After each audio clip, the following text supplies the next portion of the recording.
Well, LeBron James is making news again with China. Remember, we have been here before. I've always been welcomed with open arms. I've been to China probably over 15 to 20 times.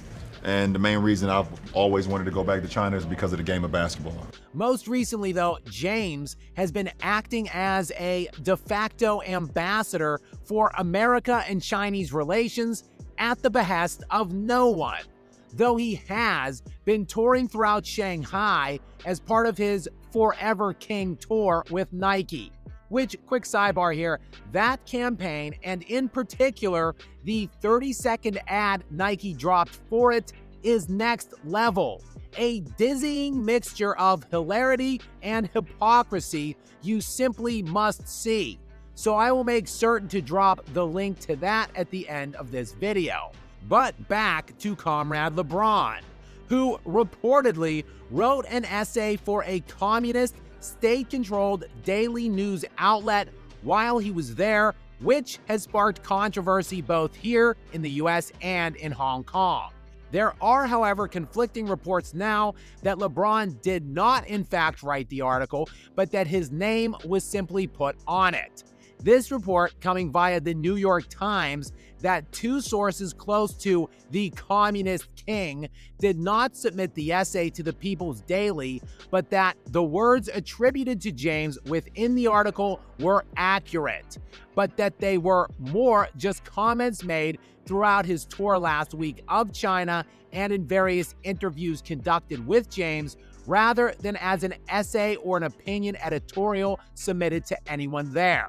And look, this does check out actually for a variety of reasons. Firstly, are we to believe that LeBron, a guy who has never seemingly made it off of page 1 of any book he has attempted to read, can actually write an entire essay on his own?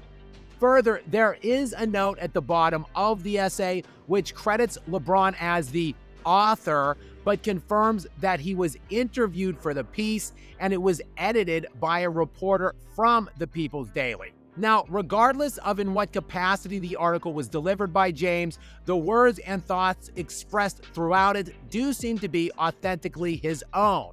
An article in which he glowingly praises China, saying, quote, "The enthusiasm and kindness of Chinese friends deeply touches me, and all I can do is give my all in every game to express my gratitude. I hope I can contribute to the development of Chinese basketball." Touching, LeBron, touching.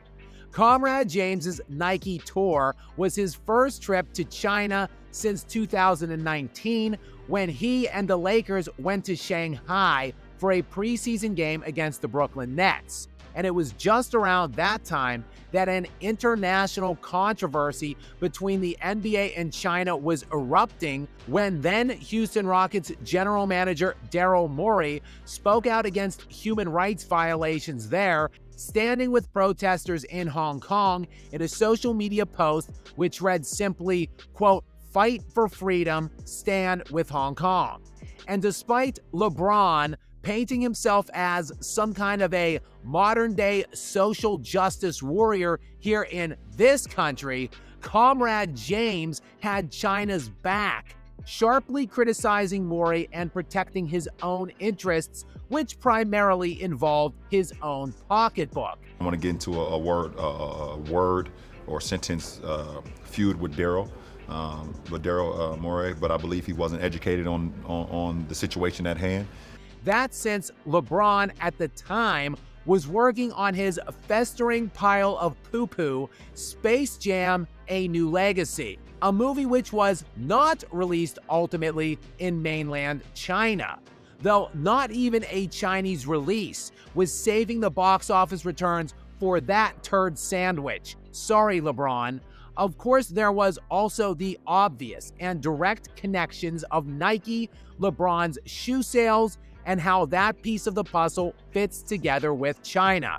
And look, I'm not breaking news here by reporting the fact that Nike has utilized, continues to utilize, and will keep utilizing cheap labor throughout all of Asia to make its shoes.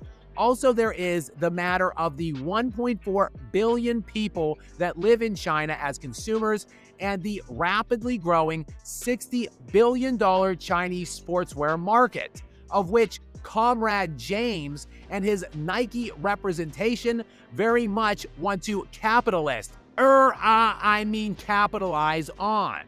Oh, then there is the pesky little issue of LeBron being an NBA player that has financial obligations and ties to and stands to make out on as the league's popularity continues to grow, reach, and expand global markets. All of those factors obviously influenced LeBron's own uneducated and hypocritical ramblings about Daryl Morey. But I believe he wasn't educated on the situation at hand. And it certainly is the main contributing factor as to why LeBron has remained uncharacteristically silent this week, despite mounting criticisms for his name appearing on the byline of the essay in the People's Daily, which is the official newspaper of the Central Committee of the Chinese Communist Party. Because while LeBron gets offended when anyone in this country tells him to shut up and dribble, obviously China can do and has done just that to Comrade James.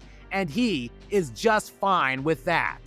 Understand that what you could tweet or could say, and we all talk about this freedom of speech. Yes, we all do have freedom of speech, but at times there are ramifications for the negative that can happen when you're not thinking about others and you're only thinking about yourself. So, I mean, after all, in the wake of the Morey situation, the Chinese government banned NBA games from the country's airwaves for several years, since the league didn't punish Morey in any way for his post, which was a sign to the Chinese government that the NBA supported Morey and his comments. Commissioner Adam Silver in recent years has suggested that cost the league hundreds of millions of dollars. So the message this time has been sent and delivered loud and clear for the NBA and its preeminent mouthpiece, LeBron James. Money talks, so you can't. Just shut up and dribble. Guys, many thanks for tuning in as always. And if you did miss that nauseating Forever King ad by Nike, you can check this video out right now to hear all about it. And as always, please do make sure you are subscribed with notifications turned on to stay up to date with more from me. Until next time.